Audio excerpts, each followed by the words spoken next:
Chiamo Vianeo da Mestre. Al supermercato riesco a aprire un sacchetto della frutta in pochi minuti. Riesco a trovare il corretto verso di inserimento di una chiavetta USB in soli 5 tentativi, ma soprattutto riesco a spingere quando c'è scritto spingere e tirare quando c'è scritto tirare.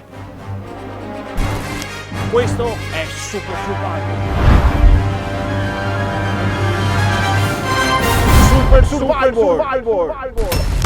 Vedi Samuel, con i miei metodi tutti possono diventare dei Super Survivor, anche il primo che passa, tipo lui.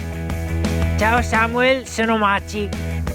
Per diventare un Super Survivor hai bisogno di tenere bene a mente le 3 regole fondamentali. La prima, acqua. Quali sono le piante in cui puoi trovare più acqua? Quelle di mia nonna, perché è da sempre acqua ai vasi, anche quando che piove si infia via la testa a mia nonna. I sottovasi sempre pieni, anche il gatto beve sui sottovasi. La mia risposta è sottovasi. La seconda regola fondamentale è ripararsi. Sei in una radura. Ad un certo punto scoppia una tempesta. Cosa fai? Cerco un bar.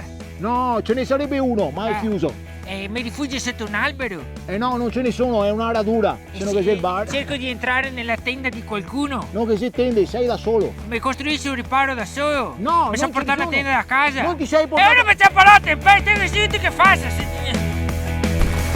Terza regola, il cibo. Cerchi dei funghi, li trovi. Come fai a riconoscere quelli commestibili da quelli velenosi? Li assaggio. Bravo, complimenti. La scelta migliore per passare la notte in ospedale. E così ho risolto anche il problema del riparo dalla tempesta. Non serve essere un Super Survivor. Scopri il Parco Naturale Regionale della Lessinia. Escursioni incantevoli, bici, cascate, torrenti, passeggiate in malghe e molto altro ancora. Visita lessiniapark.it. E anch'io sono Super Survivor! Sì! E il ginocchio! Ragazzi, non potremo salvarli tutti. Tirarmi su il piego, ho fatto male al ginocchio! Essere il legamento! Si dica male al ginocchio!